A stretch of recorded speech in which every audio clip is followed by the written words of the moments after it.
Welcome back to Radio Wasteland, the best gosh darn show you've ever heard in your life. I'm your host, Chauncey Hallworth. This is my co-host, Kara Kittrick. Kara, how are you doing today? I'm vibing. I am going to hang out with friends this weekend, so I'm trying to get on a diurnal sleep schedule. So All right. I'm existing in the twilight zone currently. Anything could happen, and I would accept it as real. If I touched the wall and my hand just went into it like jelly, like in the Matrix, Uh-huh. I would just be like, oh yeah. Yeah, my No. daughter Jasmine has the exact same problem, man. She'll go on a trip with Terry, like back to see family or something, and she has to like prepare for like 3 days in order to get in Right, some sort of yeah. It's sync with like, the family. well, because I want to actually like spend time with the friends, so I can't be on this, 5 p.m. to 7 a.m. sleep schedule that I'm on right Right. now. So, I need that sleep schedule. I do a lot better when everybody else is asleep. well, a lot of animals, deer and such, that live in urban areas will become nocturnal to avoid humans, Mm. We have a because lot of it's deer it's here. less dangerous at night. Mhm. So it's I guess that's true for people too, you know? We have warning signs up all throughout Ashland about being careful about the aggressive urban deer. Oh yeah, no, we have those, although I wouldn't describe them as aggressive, but I do These see signs deer. do. They call them aggressive urban deer, which is like kind of racist, you know. Yeah, I got some Republican rhetoric there. Right, right. All these inner city deer are coming into the suburbs and they're Yeah, playing loud music and yeah. Aggressive driving urban muscle deer. cars. Cat calling our deer calling our ladies. Okay, so speaking of rhetoric, I have you know how I always get shocked by that reality is really as bad as everybody says it is, but I didn't know because I don't Oh go out of yeah, the yeah, house. sure. Yeah. Um, It's just every day so you're plumbing the well of horrors and you can never yes, reach the bottom. I'm a big MCU fan, like every 40 something year old dude on the planet. You know, Sure. I like cartoon movies. I like superhero movies. Stuff's great. So the She-Hulk movie comes out, or the show. And I Yeah, watched yeah. the first one, and it's funny, but it's like a different tone than the rest of the MCU stuff. It's just funny, lighthearted. Hmm. And whoa, dog. My YouTube has decided that I am an angry middle-aged white dude about She-Hulk because it has just inundated me with angry white dudes fully just hating on She-Hulk and hating on the wokeness and all like the woman power in it and everything like that. And I'm just all like, holy smokes. These guys are like, I mean, I'm aware that there's pandering in shows. Um, Sure. that's Yeah. the way that it has always been. I mean, didn't your kids grow up watching that dang Disney Channel? I mean, shows have been pandering to us for years. It's not like it's anything new. But now, man, they take this pandering as like part of like, oh, I don't know, man. I okay. So the two characters have like a little bit of a competitive thing. When the Bruce Banner became the Hulk, he got all he went through some stuff, man. He saw some things. But when Jennifer Walters became the She-Hulk, it was a much easier process for her. And so Sure. in the show, she already kind of has control of her form. Hmm. And these dudes, most of them are just like going off about how she's like better than the Hulk and how lame that is and all this stuff. When really that's not what's going on in the show. But it was what I saw as because they're cousins, the characters are cousins. And I saw it as like cousin banter of like, oh, well, so I'm better than you then, right? And he's all, well, I don't know about all that. I saw it just kind of as cousin Right. banter, Yeah. but they're like seeing it as like this whole pandering part. Secret There were agenda to pandering destroy parts, all men. Yeah. right? There were pandering parts of the show, but that wasn't one of them. And like I said, there's always pandering parts of a show, where if I were to write something, my message would come through in those things. I mean, that's what you do, you know? Um, Yeah. but yeah, man, some of this stuff is just hateful. And now I'm just scared of what YouTube thinks of me. No, well, I will say it is because YouTube does this to me too. That I will watch a video because I watch a lot of the like six different leftist YouTubers, on YouTube. And so I do a lot of I will watch their video and YouTube will be like, yes, we see that you enjoyed this video about communism and social justice. Perhaps you would also enjoy a fascist screed about gay people. I'm like, uh, I Right. understand what you're trying to do, but I want the opposite of that, Yeah. And it recommends me 500 of these things because the fact is, there's just a lot of really like socially right people, socially conservative people are really just dominate YouTube. Really? It's yeah, absolutely. I mean, they outnumber the sort of opposing voices on these issues by like 10 to 1 because that's just kind of the demographic. You're getting into like sort of techie dudes is kind of who does a lot of that YouTubing, and But that's it's me. I'm the techie dude. well, yeah, and it's unfortunate when you're in a group that it doesn't share the political views of the rest of the group that you're in. It's Yeah. tough. So, and if you look at other platforms, like if you look at Tumblr or TikTok or something, like those are generally going to be much more progressive. Okay. Well, that makes me But feel better. Because I no, was it's kind of not about you. It's just YouTube is really conservative in okay. terms of like the makeup of who is on there and engaging in like punditry. Gotcha. Okay, that makes me because I was kind of viewing YouTube as like something that everybody used, and that it was like a sort of realistic swatch of the country. No, I think it's skewed.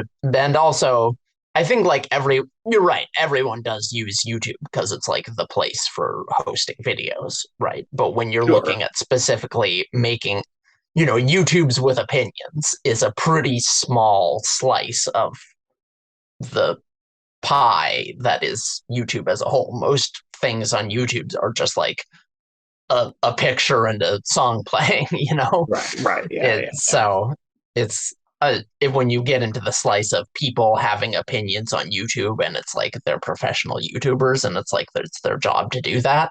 I Okay. mean, yeah, that's mostly a, a lot of white dudes, talking about media. Okay. All right. All right. That makes a lot of sense. Gotcha. Glad I could give you Move some on. peace of No, mind no, on no, this. no. This is the one time that I've gone into a topic like this and actually felt a little better on the way out. So I figure I'll just leave it there and Dang. actually be somewhat happy with the fact that the Fancy, world that's the isn't opposite quite of as my terrible. brand. Yeah. I'm supposed to do the opposite and make you feel worse. I Yeah, I can't mean, believe this. I gotta I tell you, must be man, sick or something. this stuff is like horrible. They're just like, and okay, so here's like the most shocking part about this for me. It's like, so here this show comes out, and like these dudes are just all like, oh, blah blah blah, and all this stuff, and never once did the thought cross their mind that maybe the show just wasn't made for you. You know, Right. it's Yeah, like exactly. never once did it cross. It's like there weren't a bunch of dudes all over YouTube going off about how Ally McBeal was too woke because the show wasn't made for them. It's like I don't know. It Right. is just It's well, they think they own superheroes, and they get very territorial if any other people come into that genre at all, which is it's really lame how it's the people case with fandom. do that about yeah. Honestly, fandom in general, I I really don't like. And I understand that like if you have people who feel really really strongly about a piece of art, then you're going to have fandom because that's all fandom is, and like if no if art doesn't make anyone feel strongly about it, then it's bad art. And so like fandom is inevitable. You're always going to have people who care a lot about a thing. And with the internet, they're going to group together. That's inevitable. But also, I don't like it. you know, I just, I Well, I see mean, people in fandom. I see people in the not being normal about this thing group. And I'm just like, why can't you be more normal about this thing? loving things helps you find yourself. I mean, I remember when I first watched like the Transformers, the cartoon. I mean, that's when I really realized that blacks had to go. Oh no. No, but I'm serious. What does fandom have to do with just being a freaking like woman hater or whatever is going on with these? I don't know. It is weird. Yeah, It is just absolutely, absolutely weird. Maybe my fandoms have been in other areas because for years I've watched my kids through anime fandom. And anime sure. fandom is Yeah. really sort of all about inclusivity. So maybe I've sort of imposed this upon other fandoms and they're not worthy of it. Well, yeah, I feel like though there are a lot of specific fandoms like Lord of the Rings, like Star Wars, like comics that really have a reputation for like woman hating neckbeards comprise a huge chunk of this fandom, and therefore, you're gonna get a lot of woman hating neckbeard opinions Star if Wars you hates kind on of go women. in. Well, I mean, the fandom. okay. I mean, did you hear any of the like did you see end up seeing any of the like there were similar videos about Ray in, the sequel trilogy, which I thought the Yeah. sequel trilogy was pretty bad, Oh, it but was terrible, but it wasn't her fault. it's not it's not bad for the reason you guys are saying. Like the Right, right. problem was not that we had a female lead. She was great. Like so, but yeah, that was absolutely part of it. And it's just Okay, like, I guess I wasn't really following it well at the time, so no. so Yeah, I didn't think about that. So here I am watching Luke Cage, and they brought back Daredevil, and they're bringing back Daredevil more, and now there's talk of Jessica Jones and Luke Cage, and maybe some of these other characters coming back. yeah. And man, I'm not looking forward to the comments about Luke Cage because like Mike Coulter, he's my man crush. That dude's rap. I love him. Yeah, well, I feel like I don't know, maybe this is just my impression, but I feel like a lot of these segments tend to be much more weird about women and queer people than they are about black people, because I it's see. I f- I don't know. I will bet there's some real deep wells of racism in there too that I often just don't see or notice, but like I definitely do notice the misogyny, and I think I don't know. It's like everyone engages in fandom, and that also includes the giant segment of our population that is, people who are just racists and misogynists. Those views are exceedingly common, and so, you're gonna see them. All right. What do we got in the news? Something Uh, uplifting, I'm sure. yeah. Well, how do you feel about a small armored dinosaur the size of a cat? Oh, I like that. Yeah. Okay. I Good. do. Then it's uplifting. So this fossil was discovered in South America. It's from the Cretaceous, and it's the first of its kind. No other dinosaur fossils of this. It's a new species basically Right, has been right. Yeah. discovered, and it's a species that's pretty unlike most other species of the time. So it's called Jacapil caniucura. And it was well protected, quote, with rows of bony disc-shaped armor along its neck, back, and tail. And it measured about 5 feet long and weighed only 9 to 15 pounds. Love that. I want a lap dinosaur. Right? I it upsets me sometimes to think of all the animals that have existed on this planet that that we will just never get to see because I want when I die, I don't care if, God sends me to hell because I was gay. Like it's a fair cop. I get it. Mhm. But before he does that, I want to wander through his museum of all the animals that ever lived and just look at them. Wander through the zoo, just They tap on kind their of enclosures. they kind of had that in in the redone Cosmos with Neil deGrasse Tyson. They had like Oh the Hall of yeah. Extinct Species, where he was sort of like walking through the computer generated Hall of Extinct Species. Sure. Yeah, well I want that for me. I So want us to discover time travel and possibly risk unraveling the fabric of space and time and obliterating the universe. Small risk to pay for going right, back in time and looking at all the critters. like the sound of thunder, but not for hunting, more like a petting zoo. Exactly. Exactly. You understand. You get Yeah, it. yeah, yeah. So I always think this about dinosaurs because and I know a lot of people think this, but I'm just gonna say it anyway because maybe you haven't thought it for a while. In evolution, is getting smarter something that would happen to anything with more time? Because I'm Hmm. just like, would we have dinosaurs driving cars today? No, I don't think so. No. Well, okay, so here's the thing. Think about it, right? The evolutionary success of a species is basically how long that species lasts, right? So how long have sharks been around? Hundreds of millions of years. Long, long, long time. Right. How long did most of the dinosaurs exist? How long, like sauropods? How long were sauropods around? I think like 50 million years. Long, long time. How long have we been around? Less than a million. Right. Significantly less. So like, and how much longer are we going to continue to last? Are we going to make it to 1 million years? Because that would mean we would need to continue. At this point, here we are, industrialized with nuclear weapons, all that this kind of thing. We would need to last for another 500,000 years. You know, Right. does Which anyone isn't think it? that's going to happen? Like, no. I'm pulling this number from the ether, but isn't it that we've been humans basically in human form, this form that we see today, for about 250,000 years? Yeah, well, actually, I was looking this up the other day because it's wild, and I realize there's varying.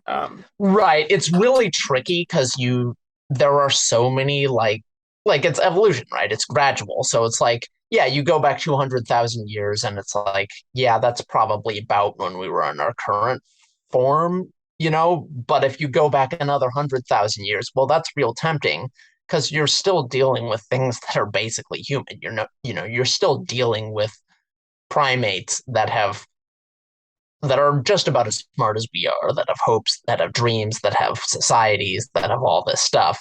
So it's like, is our humanity really in just like the shape of our skulls? Right.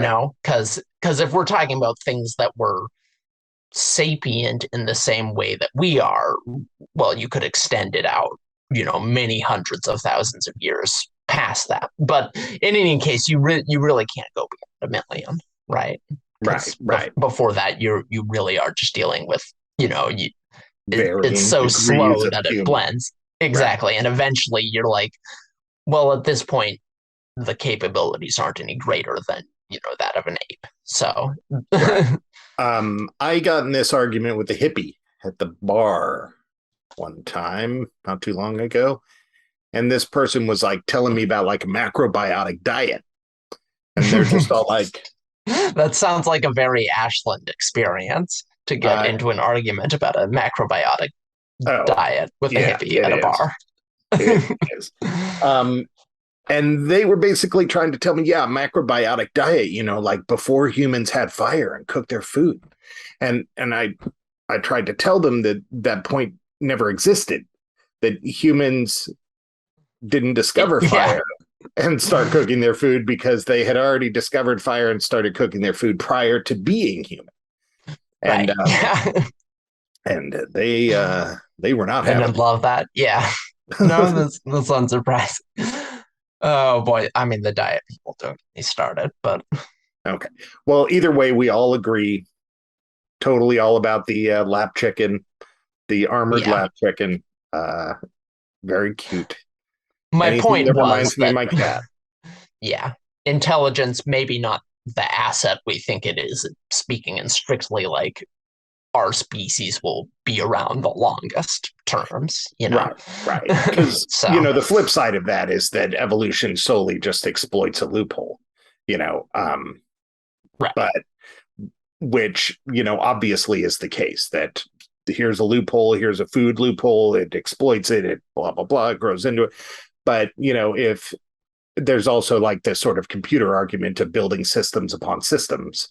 And as you adapt and change more, are you inevitably building systems upon systems? Because we have a lot of the information within us that previous species that led up to us have, at least on Sure. a DNA Yeah. level and stuff like that. So I always wonder, would there be some society of dinosaurs, and would they be stupid? Yeah. Well, on the other hand, who knows? Because like corvids, dinosaur descendant, very smart. So, you know, Wait, what are you saying? it's What's a dinosaur descendant? corvids like crows, ravens, Oh, or right. magpies. Yeah, are extremely intelligent. They're also one of the few species that they've ever caught on camera committing necrophilia. So it's true. Why do you know that? News articles, man. You look this stuff up, You, I, You don't have the Google alert for that? the Google alert for which species have done Yeah. necrophilia. Yeah, you didn't Keep see it. it on the dark web. Here's another argument that I had with somebody at the bar, and they were trying to tell me that like the internet is the tip of the iceberg, and that underneath the tip of the iceberg is like the dark web, and the dark web is just huge and like vast. It has more than everything, and I'm just all, Like, there is no way in hell that the dark web is producing more content today than the 50,000 articles on sandals that are probably going out a day for right, yeah. marketing companies. There's absolute, now granted, it might be the tip of the iceberg in value, but it's not in content. No way. No, and I'll bet it isn't in value either. But that actually makes me really curious whether there are content writers for the dark web.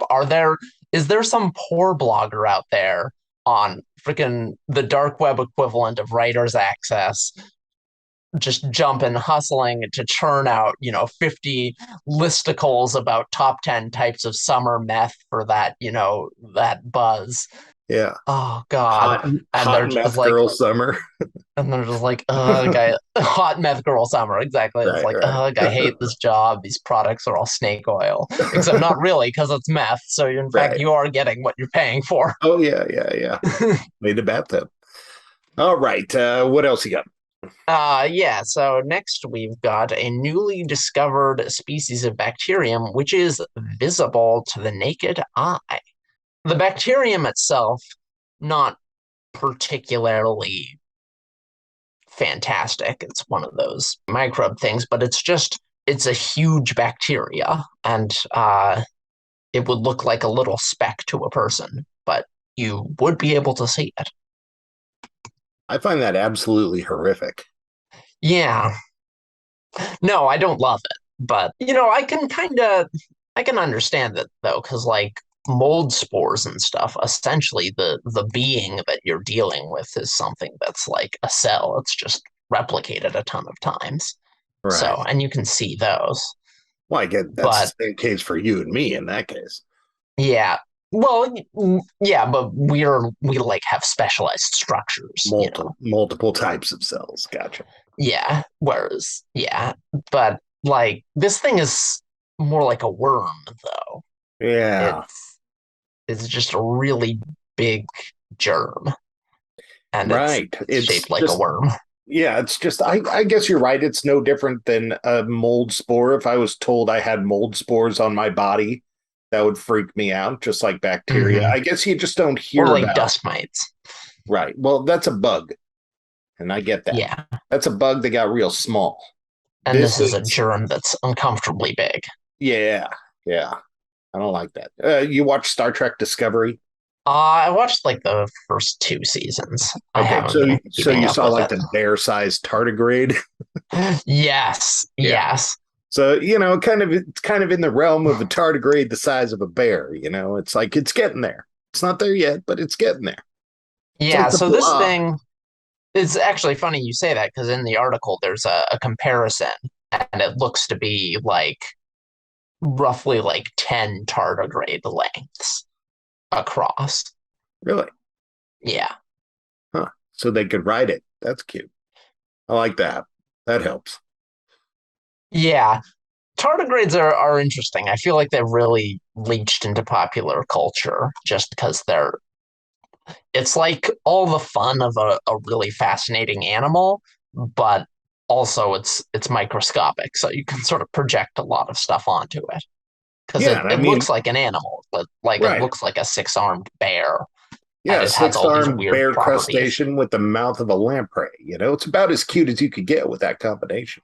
They're more conceptually cute Yeah. than in but yeah, no, a bacteria that you could see with your eye is just absolutely terrifying, and it's gross. Yeah. We should No, kill I it. don't. If I see it with my eyes, I Right. will. Well, at least this one you can. I wonder I wonder if Purell kills it. Like, Yeah, I wonder if you can see, yeah, like in sort of real, you hit it with some antibacterial soap and you see it sort of writhing. right, right. Yeah. It's like, no, I'm a bacteria, my one weakness. Ah. Yeah. Yeah. It's like pouring salt on a slug or something. It would just Yeah, I don't think it's quite big enough that you can probably distinguish like movement. oh, And okay. it's Okay. like it looks like a speck. Well, the picture is very close. Yeah. Yeah, I know. So a meteor, uh, or what they think was a meteor, is probably the best candidate for the cause of a loud boom heard across northern Utah and southern Idaho, according to scientists studying what the heck happened. There are videos of it. I don't know if you listened to No, any I of didn't those. have a chance to give it a listen. Yeah, well, it just sounds like a rumble more than a boom to me. Uh, Across two states. yeah, so people all over this zone where this happens just heard this loud sort of booming rumble. Was that?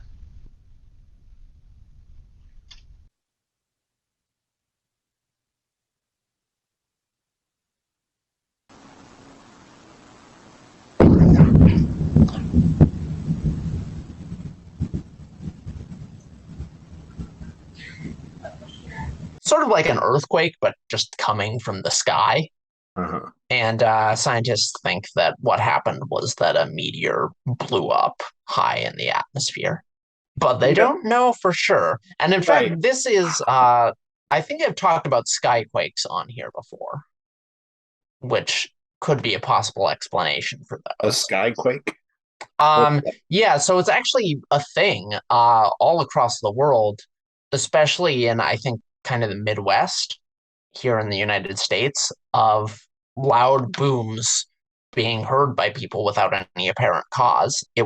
It's actually a thing in some Native American myths. So like it goes back a long, long way, well before industrialization. And sort of one of the theories for what causes skyquakes is exactly this: meteors exploding in the atmosphere. There are more esoteric theories, though, like it could be caused by solar flares hitting the atmosphere, or it could be caused by just very distant sounds like avalanches and stuff being sort of trapped between layers of air and conveyed across large distances to somewhere else where there would be no reason to hear that sound. So some of those things remain possibilities, but this sounds like sort of a classic skyquake situation to me. Huh. Crazy. Yeah, again, Yeah, in Bangladesh, they call them the Barisal guns. huh. That's what I was trying to remember, or fog guns. It's an interesting time for them to just have this assumption, I guess, but I don't know. It kind of brings me back to the thought of like them figuring out the what is it, UAPs, UAE. I think UAP is the thing they're using now, Yeah, UAP. It which is just kind of seems silly like, to me. Call them UFOs, but whatever. yeah, that was a weird one too, because they basically just opened up a thesaurus and picked different words for the exact same three words. Right. Well, clearly they were trying to like distance it from the X-Files, and like decades and decades of ufology and just rooms full of middle-aged cranks talking Right. about, the most deranged stuff. They're all So, busy hating on the She-Hulk at this point, so right. they can Yeah. Well, just they go can right they back can to do two things. UFO. First, they're very active in the UFO communities and on Facebook, apparently. uh, And they're also on YouTube criticizing She-Hulk for being too woke. she is pretty woke. All We right. we miss the days when She-Hulk was a man. Oh wait. All right, let's do this last one because I know what this is, and this one is the one that truly terrifies me as a person.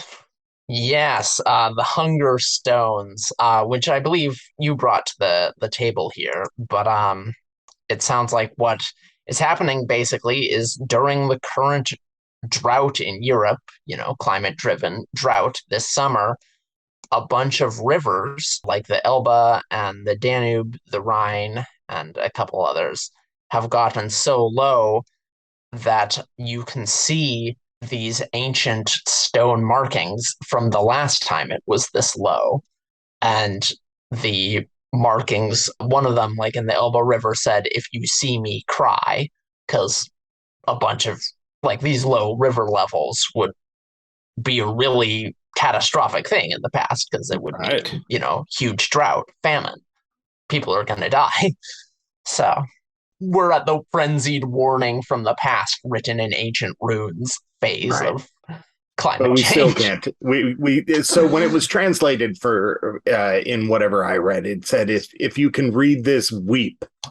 You know, Yeah. so just the poetry of the imminent death. But they also said because I saw a news article, a show about it, and they also said that there were a lot of other things carved in there that weren't in quite as poetic of language, implying that basically like they were blaming whatever, and curse words of the time. And that is truly terrifying. I mean, there is your proof that something bad is happening. Now, people are going to say, oh, well, maybe it's not global warming. It's just the cycle. Obviously, it proves that there's a cycle. Maybe that's where the story is. Maybe that's where people are taking it. It does prove that this has happened before the Industrial Revolution.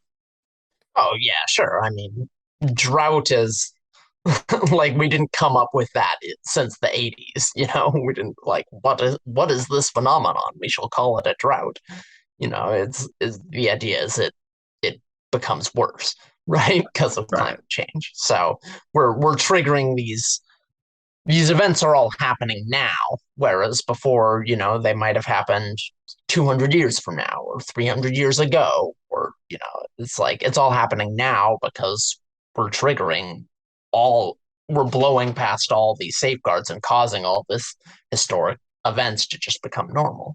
All right. So, Well, I wonder if we like have the drought go on like a little bit longer. Maybe underneath it says, oh, never mind, everything turned out okay. yeah, but then how would they have written that down there? Because the rivers would have been full again. They got the water someplace else. Yeah, I do have this issue with the water. UFOs helped them. Right, right. I have this issue with water. So I live in the mountains. It's dry. There's supposed to be ice caps on a lot of them. I guess I don't live quite in the mountains, but I live in areas where there should be this stuff. And I kind of feel like if we can dig up oil from underground and pump it Right. 2,500 miles, through native land, I figure that we can desalinize some water and pump it up to the mountains and sprinkle. Yeah. Well, I'm not a waterologist, so I don't know what to tell you. It's It's all about what's economical, I guess. That's the problem with this world. Yeah. Money. It's Nobody all just about the wants to money. undertake a massive mega structure project out of the Yeah, goodness just of on the their heart. weekend. Yeah. They all just want the money. Okay, so you got something interesting for us to talk about. Yeah, well, I wanted to talk about not a piece of news, but something from the past, which is kind of fun. Operation Sea Spray, which sounds very pleasant. It sounds nice and friendly, like a beach vacation.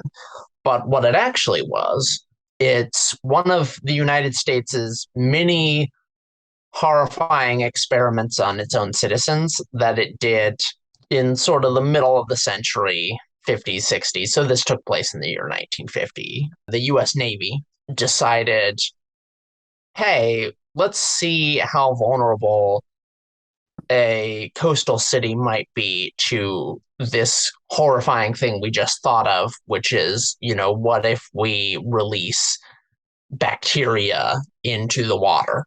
Let's sort of see what happens. So, they typed it up in reports like, we're assessing vulnerabilities and such, but this wasn't science in the sense of, control group and rigorous ethics. This was sort of like, I wonder what would happen if we did this.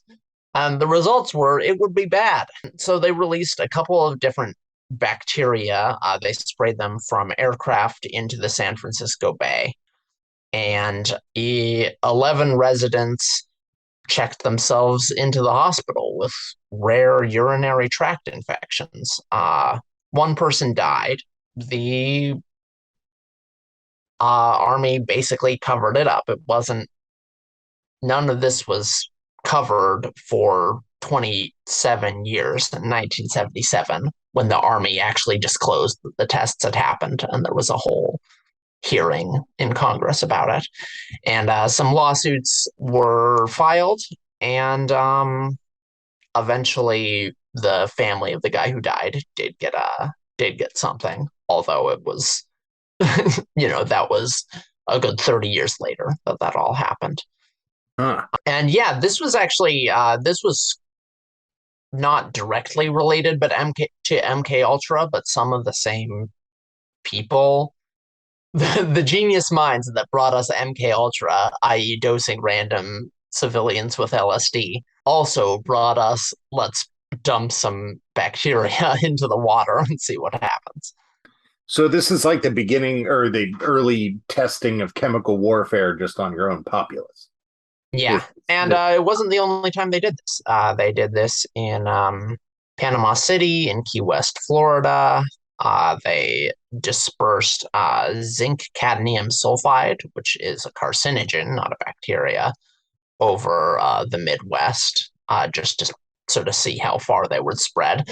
So they basically just did a bunch of small scale biological attacks on the US to see what a large scale biological attack on the US might be like, huh. which like you can follow the logic there, but it's very unclear that this really made anyone any safer. Yeah, And so also people died and got hurt. yeah, I got two thoughts about this. One is like I'd like to be in the room where it happened. You know, Right. the conversation, who was the mad scientist that came? So one person had to come up with this idea, Sure. one or more people. And then okay, this is how do I address this without offending the world? Because these are words that people don't like to hear. Group forced sexual activity. You get where I'm going with this? Sure, yeah. Okay. That situation, every time so Terry watches all these like murder shows and stuff like that. And like that's the situation that I'm like most weirded out about, where one dude's just all, you know what I'm thinking? And then like the other eight dudes are all, yeah, I do. It's like that's what this situation is. Some dude's just all, we should poison a bunch of Americans and see what happens. And everybody's just all, I was waiting for somebody else to say it out loud. I'm just really happy that we've reached You this read point. my mind. Right. Yes. Yes. That's a green light. It's like, is there no, I guess there is nobody in the room that is opposed to these things. And then my other thing that I'm curious about is, was the Bay Area known for gay folk at the time, or did that happen later? I I didn't actually research that, but I don't think so. I think that happened during the 60s, I think, was like Haight Ashbury, all of that, I think. And I don't know if it was even known for gay people. I think it was more known for like hippies, counterculture. But it was all Those kind of a piece, but like right. Because I mean, I know it was known for Asian people at the time, and has been since, yeah, because that's where a lot of Asian people came in to help build the railroad. That was where they sure, landed, yeah. and because it seems like they prey on the Bay Area quite a bit.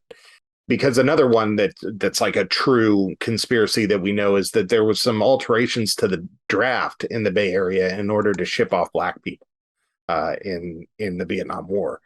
And so Right. it's like, I don't know. I don't know. It's just, Yeah. I also want to hear the conversation about how they decided like what to do, and be like the Bay Area, and everybody's just like, yeah, probably, yeah, we should probably gas the Bay Area. And there are some other dudes all, how about Key West? And so, oh yeah, Key West needs to be done. How did they decide which towns get Right. tested Yeah. on? Like, No, I don't I know. mean, it's fascinating. And I don't have the answer for you, unfortunately, because the army has been. This is a problem when you get an organization where it's like it's kind of up to that organization when and whether they want to release evidence of their own crimes. Right. Exactly. you know, like 30 years later, they eventually decided to declassify all this stuff, presumably because all the people involved were no longer in charge of those decisions because they had retired or died or whatever.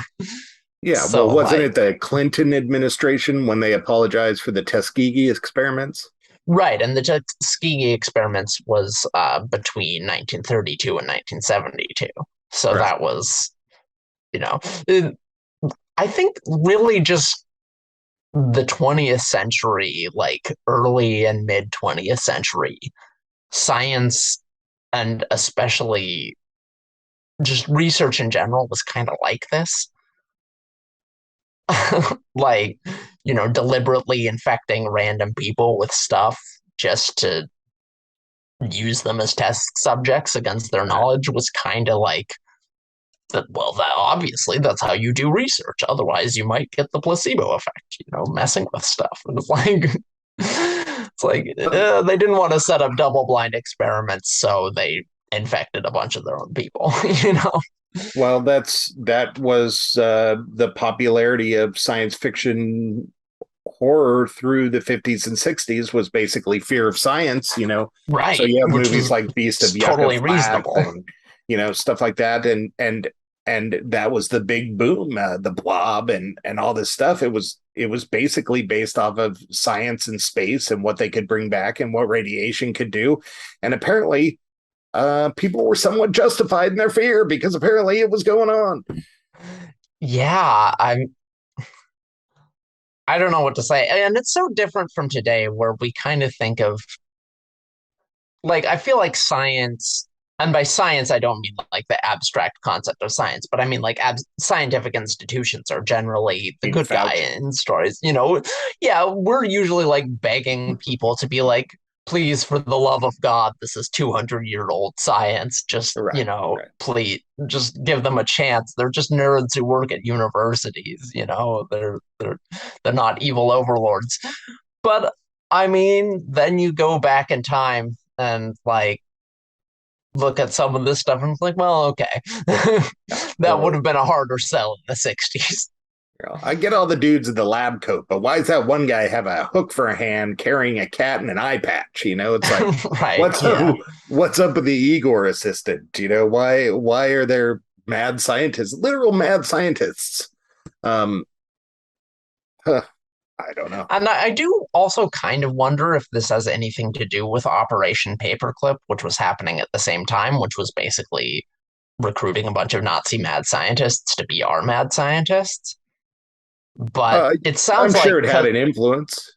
yeah, but on the other hand, you brought up the Tuskegee experiment, and that was well before World War II. So, maybe scientists in general were just that way.